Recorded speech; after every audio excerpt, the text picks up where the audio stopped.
Olá, seja bem-vindo. Nós estamos indo nessa sequência do Evangelho segundo João, o Espiritismo e o inconsciente puro. É uma sequência de uma série. Sempre no início eu vou chamando atenção. Você sabe que são 4 evangelhos oficiais sobre Jesus. O primeiro é o do Mateus, o do Marcos, o do Lucas e o do João. Naturalmente, cada um desses tem suas razões e belas, são sinópticos 3. Esse do João, 90% do que tem no João, às vezes não tem nos outros. Mas o João é o que apresenta Jesus universal, o Cristo. Então, o Cristo você conhece através do Evangelho do João. Você quer ter uma ideia de quem é o Cristo? O Evangelho de João mostra isso com muita clareza.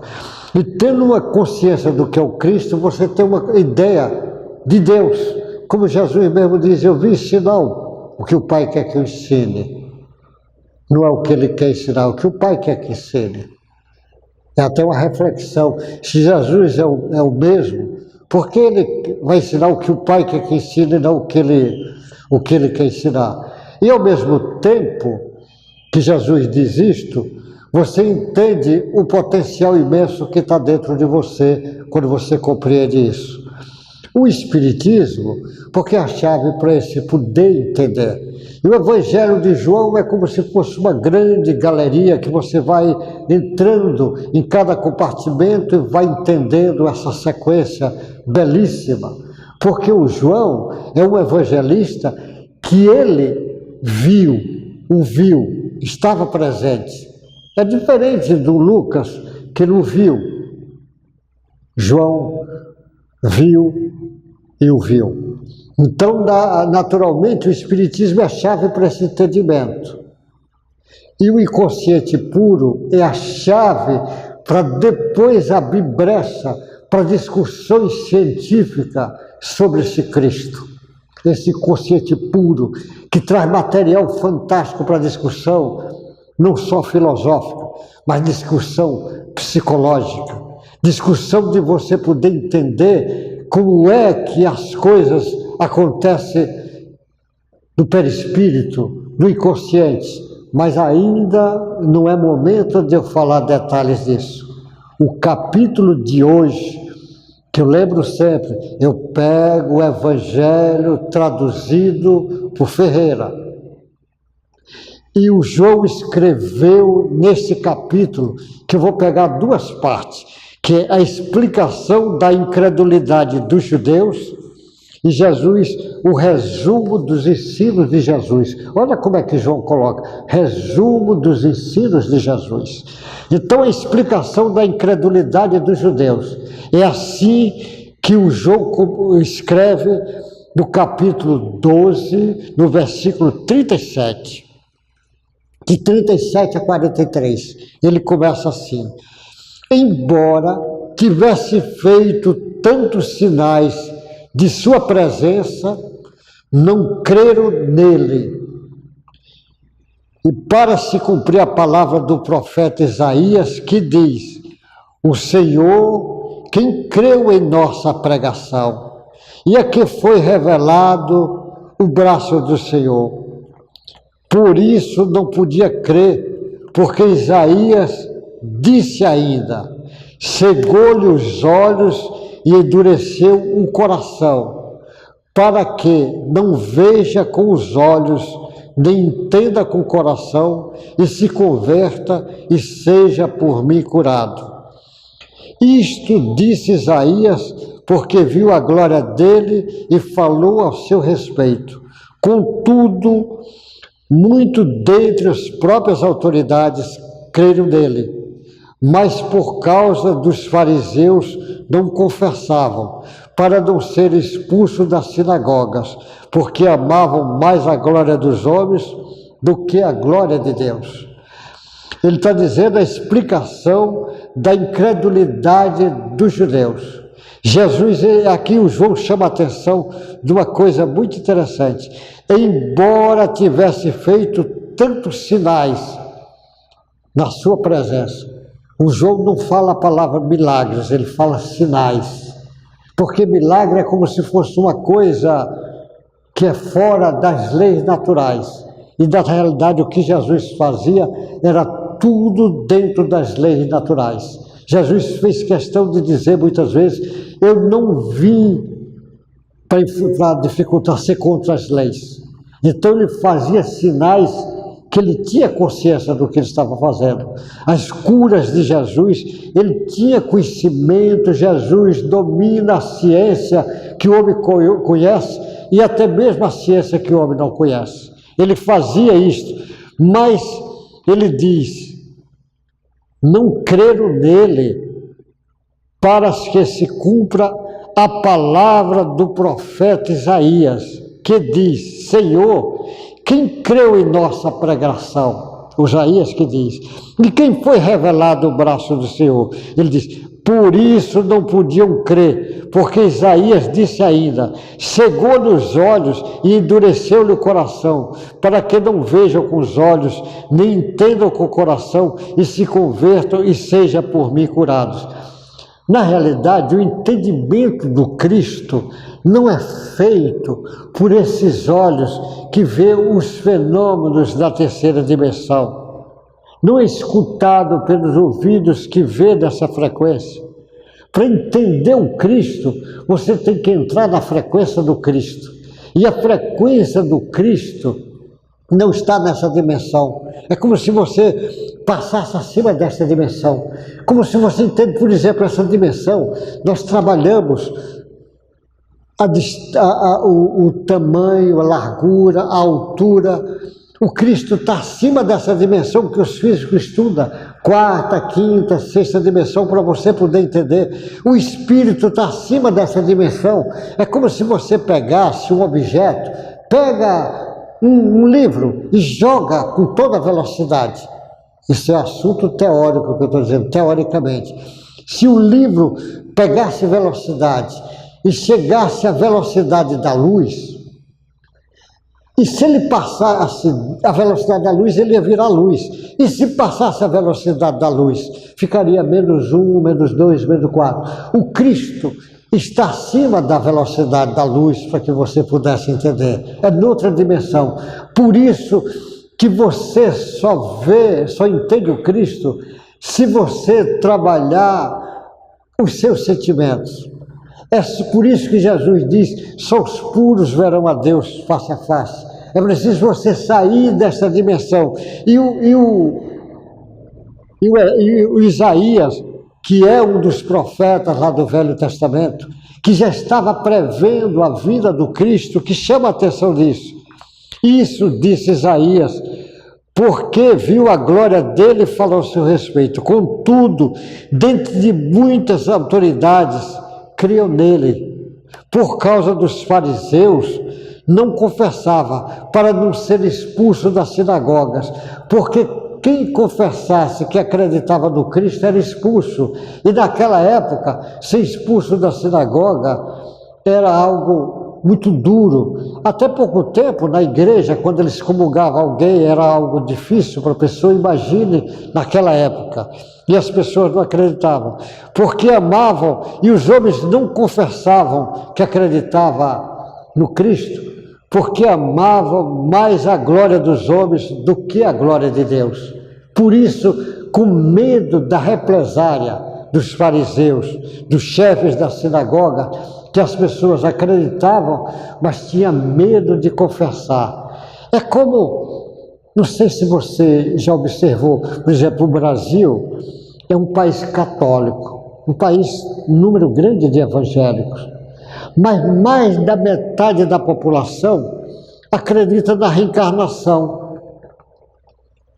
Como? Se o país é católico e evangélico, e eles normalmente tomam como dogma a reencarnação não existir, como é que mais da metade acredita?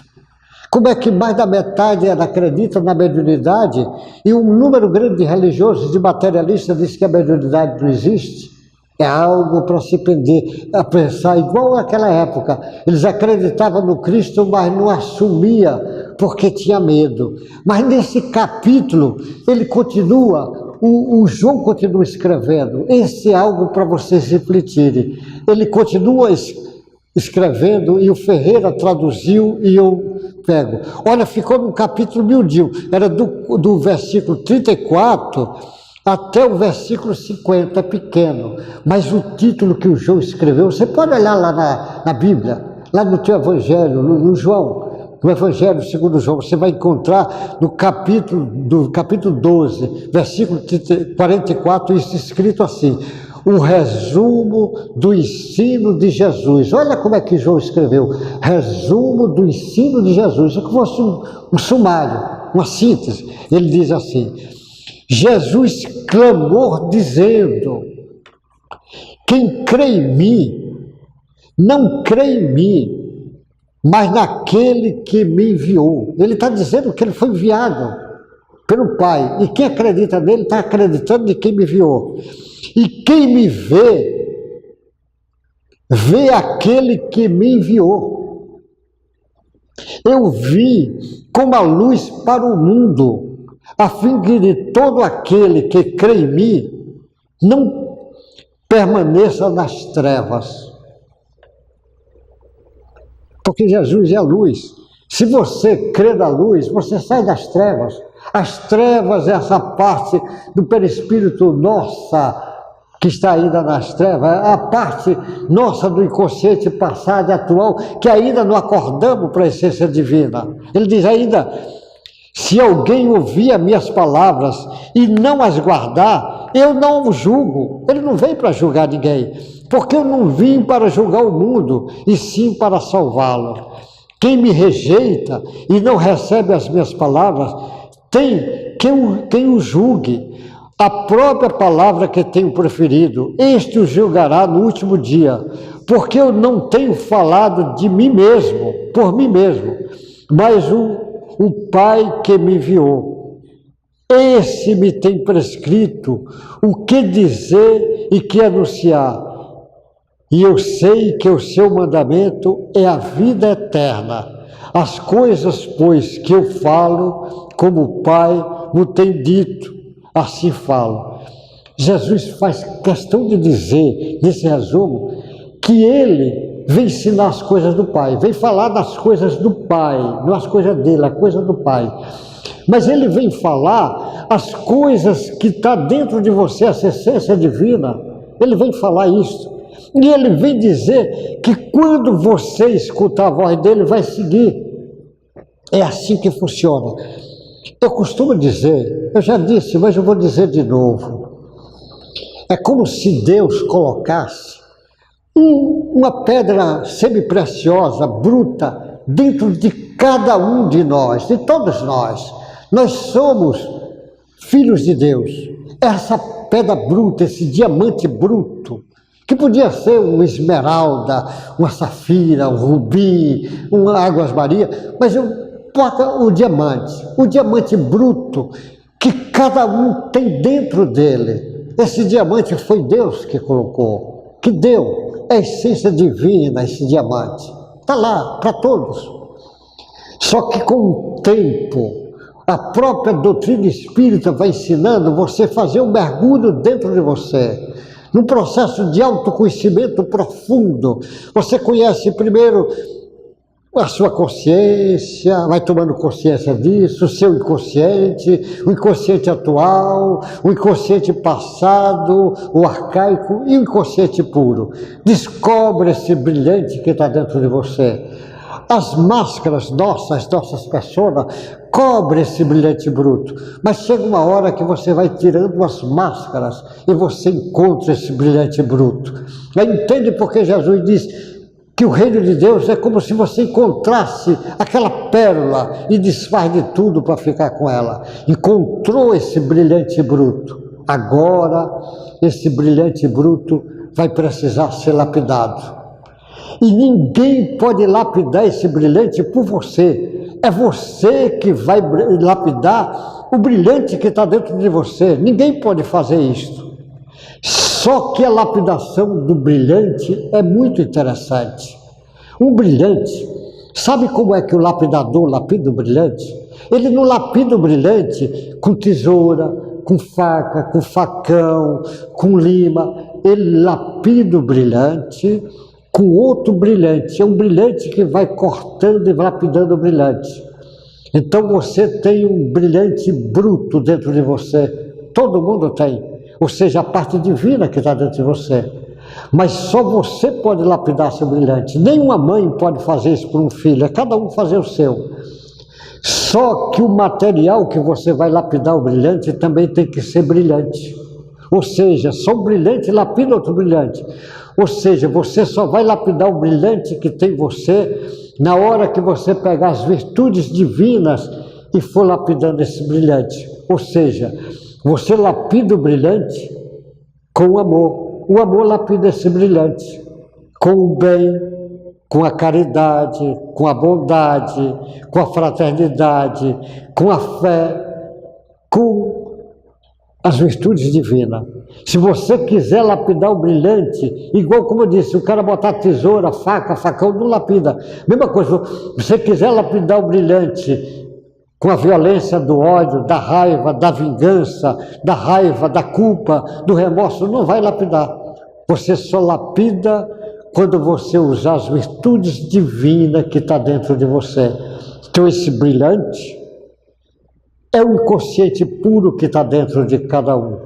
Esse inconsciente puro que é o mesmo que nós temos, o mesmo que Jesus tem. Só que Jesus já lapidou dele na plenitude e ele veio agora brilhar para que nós pudéssemos começar a lapidar o nosso brilhante bruto que está dentro de nós.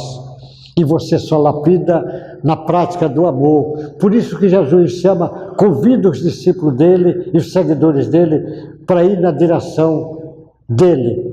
Seguido. E seguir Jesus é você praticar o amor, praticar o bem, a caridade, ter cuidado com seus pensamentos, com seus gestos e com seus sentimentos.